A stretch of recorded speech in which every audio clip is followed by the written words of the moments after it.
Auditeurs et auditrices de Radio M, bienvenue pour ce flash d'information.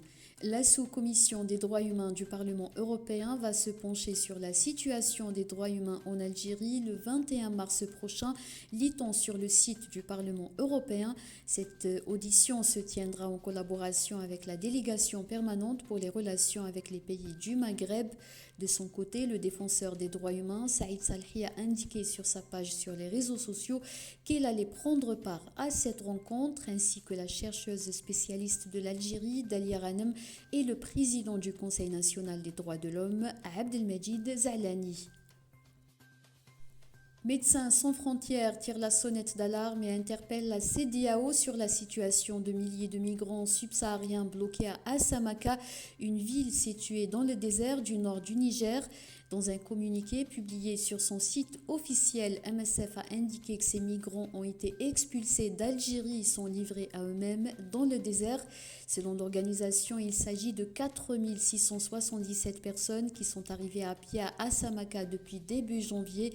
Très peu d'entre elles ont pu bénéficier d'une aide de première nécessité, selon MSF. L'organisation a appelé la CEDEAO à prendre ses responsabilités pour aider les personnes qui souhaitent rentrer dans leur pays d'origine. Le conseil consultatif du MSP a élu ce samedi un nouveau président du parti au terme de son 8e congrès. Abdelali Hassani Shrif a été élu à l'unanimité, président du parti en succession à Abdelrazak Moukari. En Tunisie, le militant politique Ali Al-Lafi a été placé en détention provisoire par le juge d'instruction du pôle judiciaire antiterroriste. Selon la radio tunisienne Mosaïque FM, Ali Al-Lafi a été arrêté dans le cadre de l'affaire de l'ex-ministre de l'Agriculture, Mohamed Ben Salem, arrêté début mars à la frontière avec la Libye. 4 personnes ont été placées sous mandat de dépôt dans cette affaire pour formation d'une bande dans le but de traversée illicite des frontières. Le chef de la diplomatie européenne, Joseph Borrell, le Royaume-Uni, les États-Unis et la France ont salué la décision de la Cour pénale internationale d'émettre un mandat d'arrêt contre le président russe Vladimir Poutine, accusé de crimes de guerre en Ukraine.